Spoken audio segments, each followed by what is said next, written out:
Hello, citizens.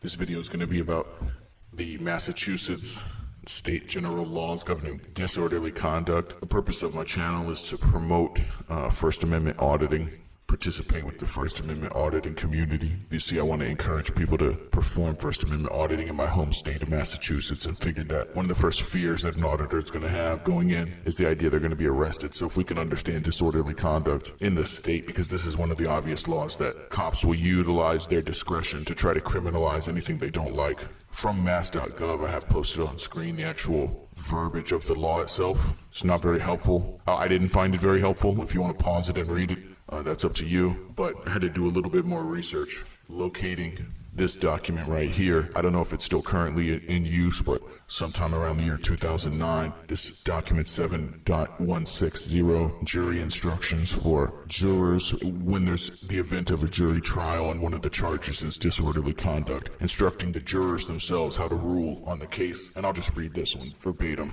It begins, the defendant is charged with disorderly conduct. In order to prove the defendant guilty of this offense, Commonwealth must prove three things beyond a reasonable doubt. First, Commonwealth must prove that the defendant involved him or herself in at least one of the following actions, and then it lists three following actions. He or she either engaged in fighting or threatening, or engaged in what it calls violent or tumultuous behavior, or created a hazardous or physically offensive condition by an act that served no legitimate purpose of the defendants. Second, it must be shown that it affected the public and was done in public. You can't be arrested for disorderly conduct if a bear shits in the woods.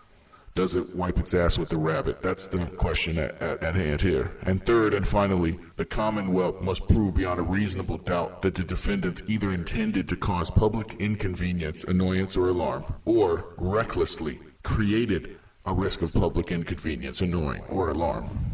I'm not going to list right now everything that it says in terms of this law. If you do want to get more information, you can find Jury Instruction 7.160 on mass.gov. The first thing that sort of stands out about the language of the law is that if behavior is not violent or tumultuous or inciting others to violence, it can still be disorderly, but only if it serves no other legitimate, has a qualifier that it serves no other legitimate purpose for the individual. So stating to an officer or stating verbally that you do have a reason, a legitimate reason, a lawful reason for performing an act does limit, or at least, you might beat the case with it. You might not beat the ride with it, but you can beat the case.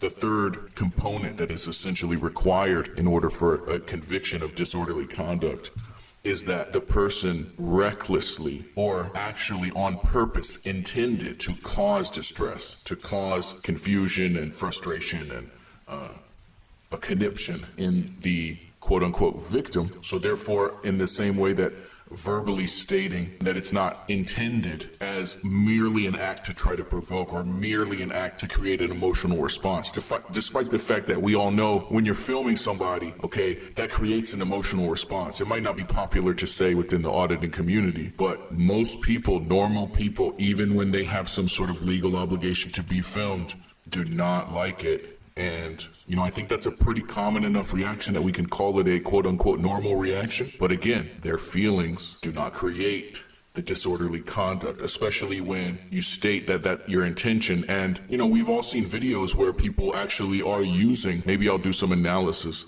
I would argue that a camera, despite the fact that we have the same rights of any journalist as an individual citizen in this country, and, although the First Amendment does not explicitly say that you can record in public, we've interpreted as such many times over in our court system. So it's commonly considered to be established at this point, the right to record. However, I would argue, based on videos that I've seen on YouTube, that a camera, and based on my own personal response when people try to film me, I go to great lengths to keep my identity anonymous.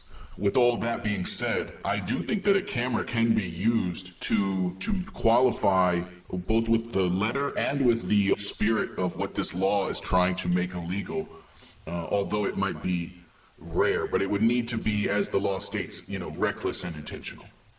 One final point on this second component of the crime of disorderly conduct, which says that your behavior has to obviously affect the public. Another way of saying that may be in theory that an officer can't be the complainant on a disorderly, meaning that someone else has to be around that it's impacting other than just the police officer. That phrase is misleading because, of course, an officer could be the complainant on a disorderly and they can lock you up for it, just like anything else that falls under the, blindfold of officer discretion.